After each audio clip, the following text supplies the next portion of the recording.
Qu'est-ce que le romantisme ? Le romantisme s'ouvre avec les compositeurs Ludwig van Beethoven et Franz Schubert, chez lesquels on peut déjà discerner des aspects romantiques, conservant malgré tout un langage musical très classique. Le siècle tout entier est marqué par l'œuvre de ce géant qu'est Beethoven, qui est un très très grand compositeur. Entre l'époque classique et l'époque romantique, il n'y a pas de solution de continuité. Du point de vue du langage, des genres, de l'harmonie, ces deux époques peuvent être vues comme formant un tout. Le romantisme apparaît à la fin du XVIIIe siècle en Allemagne, puis s'étend au début du XIXe siècle en France et dans les autres pays d'Europe. Le courant se dessine tout d'abord en littérature. Les auteurs romantiques, au contraire des auteurs classiques dont les textes étaient fondés sur la raison, les auteurs romantiques écrivent, eux, des textes fondés sur leurs sentiments, leurs émotions. Cette façon de faire s'étend ensuite aux autres arts, dont la musique. Bien sûr, le fait d'exprimer ses sentiments en musique n'est pas nouveau. Le romantisme se caractérise plutôt par les moyens qu'il utilise pour exprimer ses sentiments. Le musicien romantique rejette toute musique déjà entendue. Il crée un langage personnel, original, qui évolue sans cesse. Le musicien romantique aussi aime se sentir incompris. Il lutte pour vivre et souffre.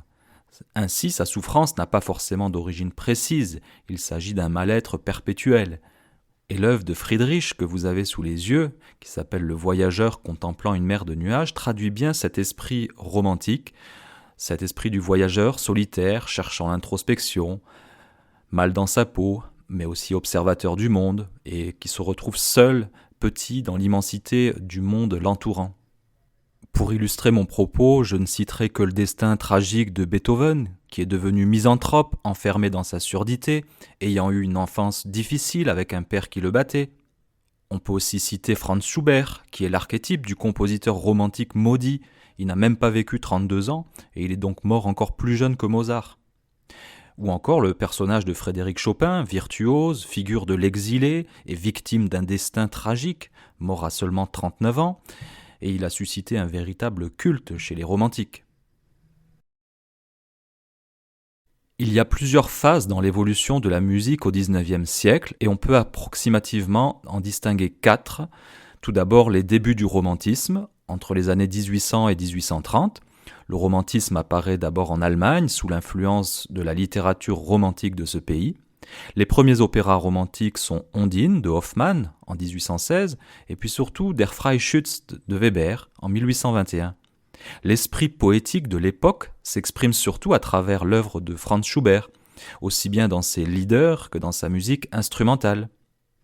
La deuxième phase, c'est l'apogée du romantisme entre les années 1830 et 1850. À partir de 1830 environ, après la Révolution de Juillet, on assiste à une sorte d'élargissement du romantisme qui devient un mouvement européen. Paris, au lieu de Vienne, en devient le centre, notamment sur le plan littéraire. On pensera à Victor Hugo, à Alexandre Dumas, etc.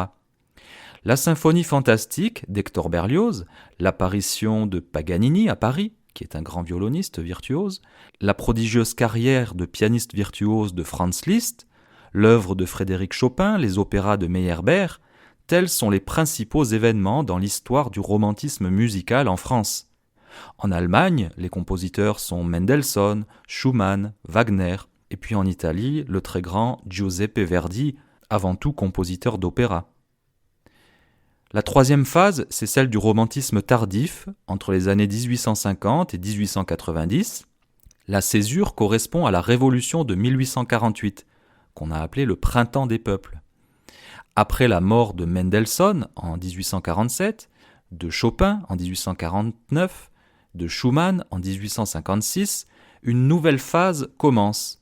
Franz Liszt conçoit ses poèmes symphoniques pour renouveler le genre de la musique d'orchestre. Richard Wagner invente le drame musical pour renouveler l'opéra. Giuseppe Verdi compose ses opéras de la maturité. Et une nouvelle génération de compositeurs apparaît avec Johannes Brahms, Bruckner, César Franck, etc. Le romantisme tardif est caractérisé également par l'émergence de nouveaux courants très divers, tels que l'impressionnisme, le naturalisme, le symbolisme.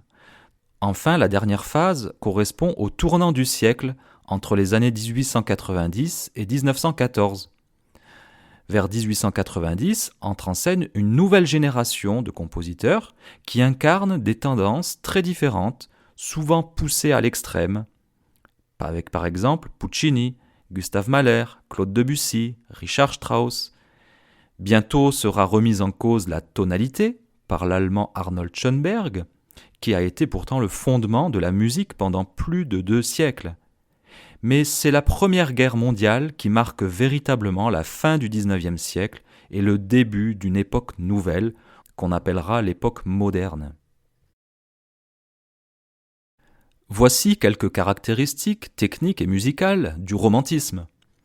Le romantisme, c'est le temps des extrêmes en musique. Les compositeurs écrivent aussi bien de courtes pièces pour piano que de gigantesques symphonies ou opéras. Les œuvres sont aussi plus longues. Les romantiques utilisent généralement les formes classiques tout en recherchant des harmonies savantes, des orchestrations spectaculaires, des modulations qui peuvent se faire dans des tonalités très éloignées. Et ils développent aussi la technique du piano. En effet, l'évolution de la facture instrumentale permet la naissance du pianoforte, un clavier qui, comme son nom l'indique, permet de jouer fort, forte, ou doux, piano. Donc capable de nuancer le jeu et de créer du contraste dynamique. Cet instrument, aux possibilités expressives nombreuses, devient l'instrument symbole du romantisme. Le compositeur, seul face à son piano, peut s'épancher librement. Très souvent, les pianistes romantiques abusent d'une technique qu'on appelle le rubato, c'est-à-dire une pulsation moins rigide, un tempo plus fluctuant, un temps plus élastique. C'est la place à l'interprétation personnelle. Le piano est donc devenu l'instrument roi, celui qui recueille les impressions musicales les plus intimes des compositeurs. Il est utilisé en soliste, ou comme accompagnement d'une voix, ou comme partenaire de quelques cordes. La musique de chambre se développe aussi considérablement, notamment le quatuor à cordes, les trios. Par ailleurs, les musiciens romantiques portent leur attention sur l'orchestration. L'époque romantique voit l'orchestre se développer considérablement. Il atteint un effectif très important avec l'utilisation systématique des cuivres en plusieurs exemplaires, les corps d'harmonie par 4, 8 ou 10, des trompettes, des trombones et des tubas en nombre, et des percussions dont la palette s'étend. Mais ce grand orchestre est capable de jouer aussi dans des nuances très faibles. Une symphonie peut durer jusqu'à 2 heures et le soliste privilégié du concerto reste le piano. Là encore, les progrès techniques réalisés sur les instruments, et notamment sur les instruments à vent, permettent aux compositeurs de nouvelles couleurs par de nouvelles associations. Il s'agit encore de nouvelles possibilités d'expression. Cette époque est aussi celle des nationalismes. Les musiciens écrivent des opéras dans leur langue natale et non plus seulement en italien comme la tradition l'exigeait. Et ils utilisent des légendes populaires de leur pays. Parlons justement de la musique vocale. La voix correspond bien sûr tout particulièrement aux préoccupations du musicien romantique. Et même si le XIXe siècle est marqué par un essor considérable de la musique instrumentale, la voix est utilisée dans 2 genres majeurs de la période romantique.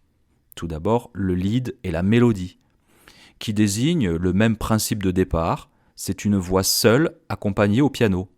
Le lied en est la forme allemande, tandis que la mélodie en est la forme française. D'ailleurs, lied signifie chanson. La poésie romantique alimente le répertoire musical par des textes qui recherchent déjà la musicalité de la langue. Les chanteurs inventent une façon de chanter propre au lied et à la mélodie. Jusqu'ici, c'est la technique du bel canto, c'est-à-dire du beau chant italien, qui prédominait. Mais des cantatrices introduisent une nouvelle façon de faire, plus tournée vers l'expression que vers la virtuosité. Le public qui écoute de la musique change également. Il est constitué d'une nouvelle classe bourgeoise qui entend trouver au concert une forme d'art représentative de son pays. Ainsi, le lied et la mélodie deviennent respectivement les symboles nationaux de la musique allemande et de la musique française. Le deuxième genre vocal phare du romantisme, c'est l'opéra romantique. Désormais, ce genre raconte souvent des histoires de contemporains des spectateurs, dans leur propre langue. Il peut lui aussi atteindre des proportions gigantesques, jusqu'à 4 heures chez Richard Wagner. Les compositeurs d'opéra de la période romantique recherchent une certaine forme d'équilibre entre tous les styles existants jusque-là. Chaque compositeur trouve une réponse personnelle à cette synthèse, mais quelques thèmes communs ressortent tout de même, tels que la lutte d'un héros, la délivrance d'un amour désespéré, la mort, la religion, mais aussi la superstition. La femme occupe une grande place dans l'opéra romantique. Elle est souvent l'héroïne au destin tragique. Comme dans le lead et la mélodie, la littérature et la musique s'allient de façon intime. De grands auteurs sont choisis pour les livrer. Par exemple, Shakespeare, Goethe, Schiller, Pushkin, Victor Hugo ou encore l'Écossais Walter Scott. Les compositeurs apportent une attention toute particulière à l'interdépendance entre la musique et le texte. On peut dire que la musique est devenue une véritable peinture sonore, où le compositeur cherche de nouvelles sonorités, de nouvelles associations d'instruments, de formes, de genres, etc. Il y a une véritable recherche, c'est un vrai laboratoire, cette musique romantique. On va y développer aussi des formes libres, c'est-à-dire qui ne respectent plus les carcans classiques tels que la sonate, la forme d'une symphonie classique. On va prendre des libertés par rapport à la structure des morceaux. Musicalement, l'harmonie est assez élaborée par rapport à la musique classique. On va rechercher des harmonies nouvelles avec des accords plus riches et complexes, des accords de septième, de neuvième ou plus. Il y en a beaucoup dans la musique de piano de Frédéric Chopin. C'est aussi le développement de la dissonance à visée expressive, avec comme moyen le chromatisme. On fait un usage fréquent du chromatisme, ce qui va apporter de la tension, mais qui va aussi permettre de s'échapper très vite d'une tonalité pour passer à une tonalité plus lointaine. Voilà pour les grandes caractéristiques musicales de la musique romantique.